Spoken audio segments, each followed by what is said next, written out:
Les compteurs binaires synchrones. 3. Les compteurs binaires synchrones. 3.1. Définition.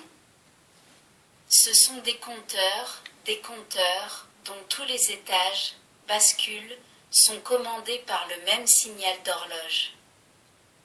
Ce mode fonctionnement permet de limiter la durée des périodes d'instabilité et par conséquent autorise des vitesses de fonctionnement plus élevées qu'en mode asynchrone. 3.2. Modèle de compteur synchrone. 3.2. 1. Compteur modulo 4. Compteur réalisé avec 2 bascules D est représenté à la figure 21. Si vous vous reportez à la table de vérité de la figure 11, vous vous apercevez que la sortie Q1 passe alternativement de l'état 0 à l'état 1 à chaque front actif de l'horloge H. Ainsi, la sortie Q1 de ce diviseur par 2 peut constituer le bit le moins significatif, LSB, du compteur. La première bascule D d'un compteur fonctionnant en code binaire sera d'ailleurs toujours câblée en diviseur par 2. La sortie Q2 de la deuxième bascule du compteur modulo 4 doit fournir quant à elle le bit le plus significatif, MSB, c'est ce qui est représenté à la figure 22. En fonction de l'état de Q2, qui est donc imposé, voyons quel doit être l'état de l'entrée des deux correspondantes. Si le compteur est à l'état 0, sortie Q1 et Q2, à l'état 0, l'entrée des deux doit être à l'état 0, puisqu'au front d'horloge suivant, la sortie Q2 doit rester à l'état 0. Ceci est symbolisé par une flèche sur la figure 22. Quand le compteur est à l'état 1, sortie Q1 à 1 et Q2 à 0, D2 doit être à l'état 1, puisque Q2 doit passer à 1 au front d'horloge actif suivant et ainsi de suite.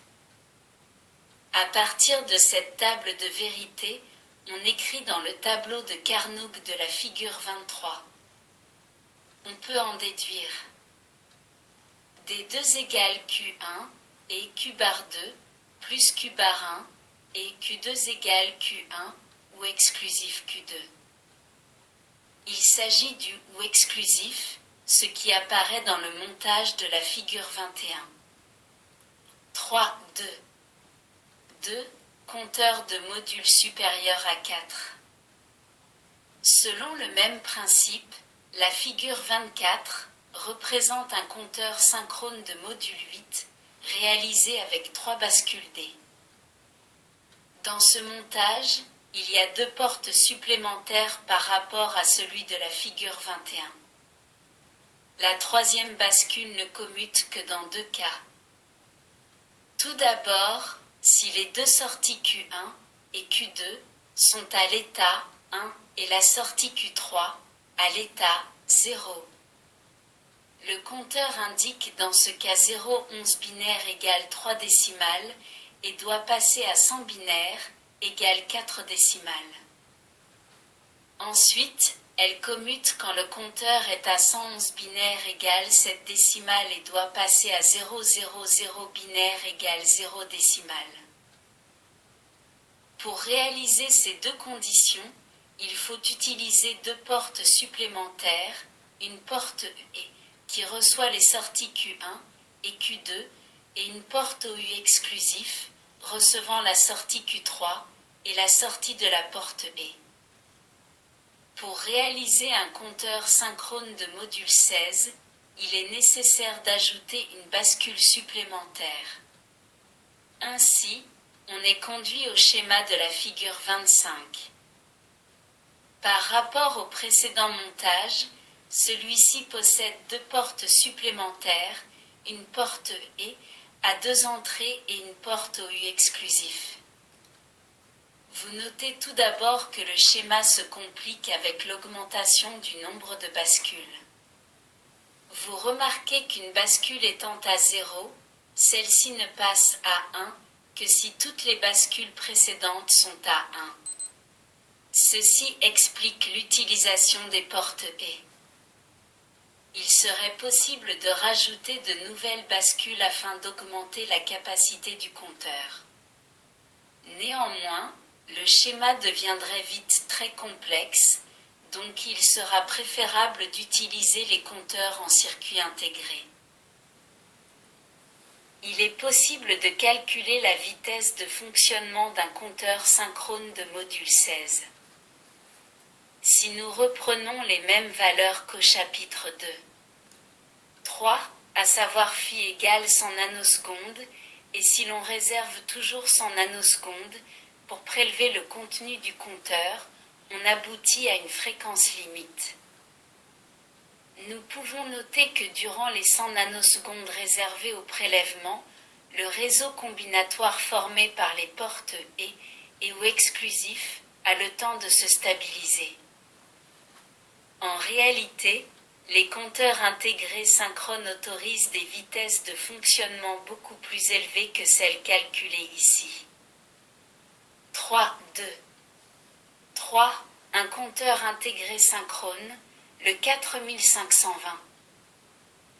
Le circuit intégré HEF 4520B est réalisé en technologie MOS. Il comprend un double compteur binaire synchrone 4 bits.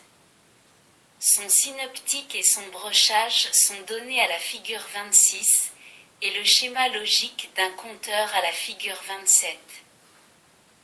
Chaque compteur comprend une entrée d'horloge active sur un front montant, CP0, et une entrée d'horloge active sur un front descendant, CP bar 1. Il existe une entrée de remise à 0 asynchrone MR pour chaque compteur.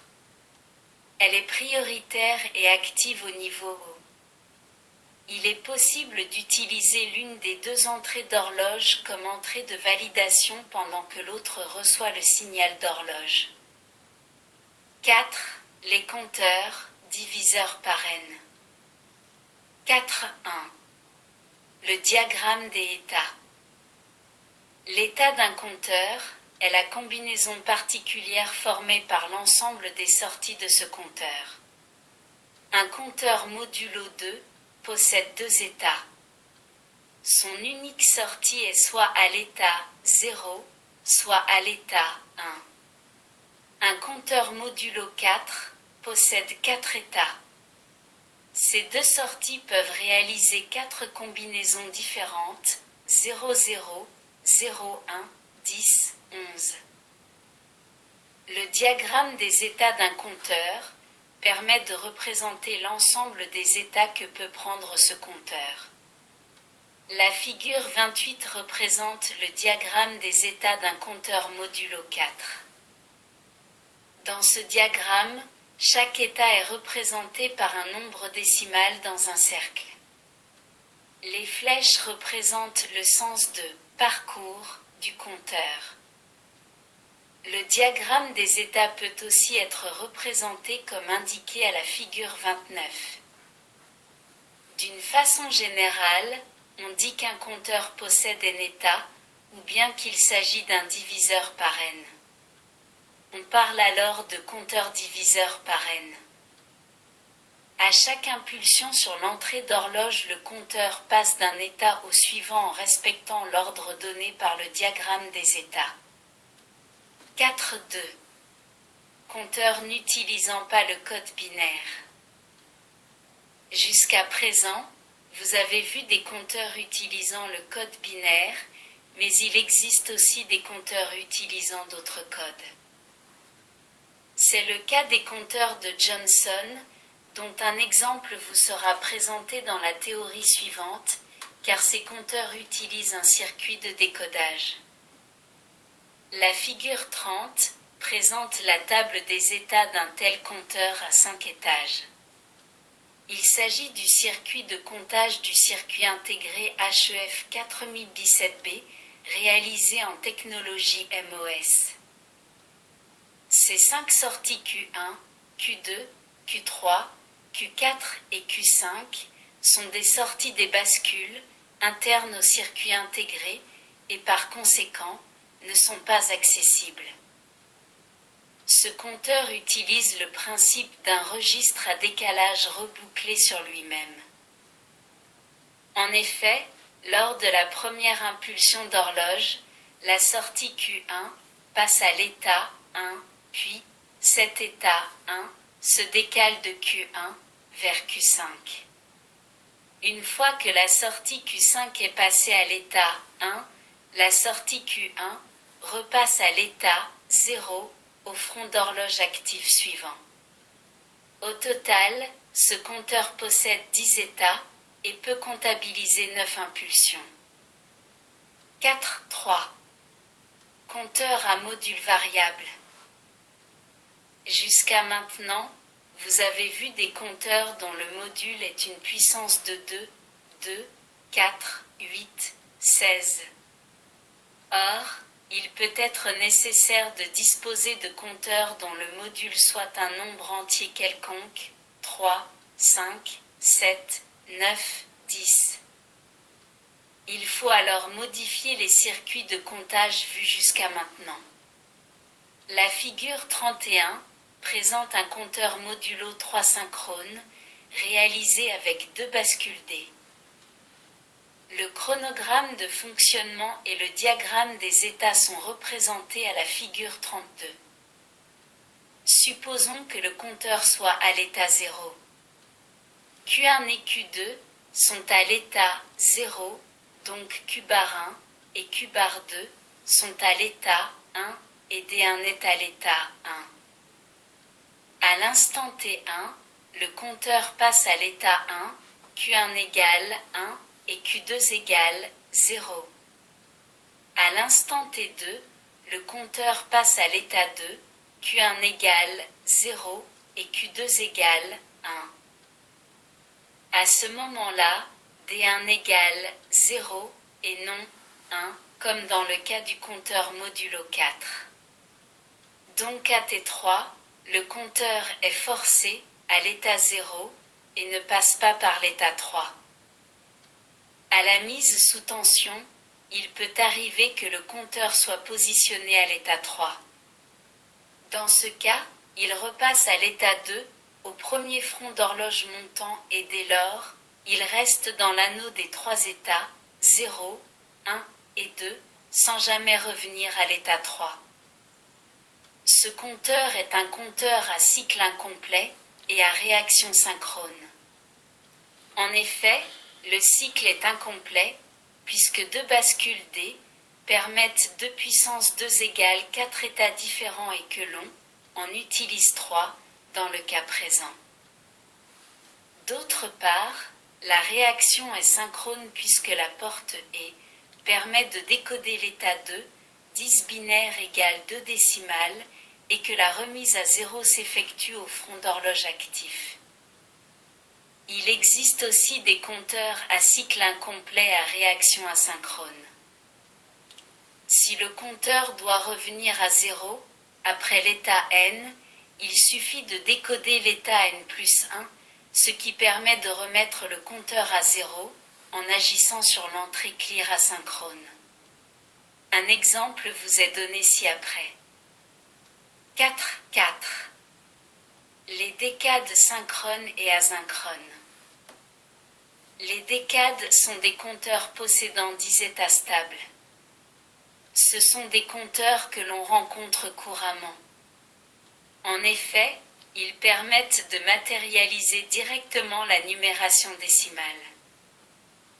Nous allons voir 2 modèles de décades réalisés avec des bascules discrètes et un compteur intégré. 4.4. 1. Une décade asynchrone. Son schéma est donné à la figure 33. Le chronogramme de la figure 34 permet d'en comprendre le fonctionnement. Ce montage est un exemple de compteur à cycle incomplet à réaction asynchrone. En effet, dans le cas présent, c'est l'état 10 décimal, 1010 binaire, qui est décodé à l'aide de la porte UE et qui autorise la remise à zéro générale des 4 bascules. Néanmoins, ce montage pose un certain nombre de problèmes de fonctionnement. Tout d'abord, il faut que T soit supérieur à T1 et à T2, donc que la remise à zéro des bascules soit très rapide. T est la durée de l'impulsion de remise à zéro à la sortie de la porte E. En effet, si l'impulsion de remise à zéro repasse à l'état 0, avant qu'une des bascules, ici la deuxième et la quatrième, ne soit repassée à 0, cette dernière restera à l'état 1. Si, par exemple, la période T1 est très courte et T2 très longue et que par ailleurs le temps de propagation à travers la porte E est également très court, la sortie Q4 peut rester à l'état 1, donc le compteur passera de l'état 9 à l'état 8, puis repassera à l'état 9 et ainsi de suite. Pratiquement, il faut introduire des retards par des cellules RC placées à l'entrée du UE, comme indiqué à la figure 35. Ensuite, la porte E peut détecter les états transitoires submentionnés, paragraphe 2, 3, et rendre le fonctionnement de l'ensemble imprévisible. En règle générale, il faudra donc être très attentif au choix des composants et à la réalisation de ce type de circuit. 4.4. 2. Une décade synchrone. Le schéma de la figure 36 est celui d'une décade synchrone réalisée avec des bascules JK de type 7472. Rappelons que les 3 entrées J, ainsi que les 3 entrées K, aboutissent sur une porte E. C'est pour cela que les entrées non utilisées sont reliées à 1. Avec ce montage synchrone, les problèmes rencontrés avec la décade asynchrone n'existent plus. 4.4. 3. Un compteur intégré modulo 10, le 7490. C'est un compteur très utilisé. Son schéma est donné à la figure 37. Ce compteur est réalisé en technologie TTL. Son brochage est donné à la figure 38. Le symbole NC signifie non connecté. Ce circuit comporte 2 sections. Une section diviseur par 2 et une section diviseur par 5. Il est possible soit de les utiliser séparément, soit de les réunir ensemble pour obtenir un compteur BCD modulo 10 ou bien d'un diviseur par 10. La première section diviseur par 2 est constituée par la première bascule JK dont l'entrée d'horloge est notée input A et la sortie Q0. Les entrées J et K non câblées sur le schéma sont toutes rattachées au niveau logique H. La deuxième section comporte les 3 bascules JK suivantes. L'entrée d'horloge est notée input B et les 3 sorties sont Q1, Q2 et Q3. Cette troisième sortie Q3 délivre un signal divisé par 5 par rapport au signal d'horloge appliqué à l'entrée input B. Ce compteur modulo 5 utilise le code binaire. Pour obtenir un compteur modulo 10 en code BCD, il suffit de relier la sortie Q0 à l'entrée input B. La sortie Q0, qui divise par 2 la fréquence d'horloge, commande elle-même la section diviseur par 5. Il est donc possible de recueillir un signal en sortie Q3 dont la fréquence est le 1/10 de celle de l'horloge. La table de vérité de la figure 39 permet de préciser le fonctionnement général de ce compteur.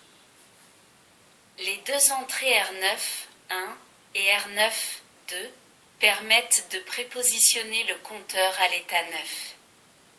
Ces entrées sont prioritaires sur les entrées de remise à 0, R0, 1 et R0, 2. SD est l'entrée de mise à 1 et RD est l'entrée de mise à 0. Il existe une deuxième possibilité de raccorder les deux sections. C'est de relier la sortie Q3 à l'entrée input A. Ceci permet de recueillir un signal dont la fréquence vaut toujours le 1/10 de celle de l'horloge, mais cette fois-ci, le signal possède un rapport cyclique égal à un /2. Ceci apparaît sur la figure 40. Par contre, avec ce raccordement, les 4 sorties n'utilisent pas le code PCD. Le compteur obtenu compte comme suit: 0, 1, 2, 3, 4, 8, 9, A, B, C.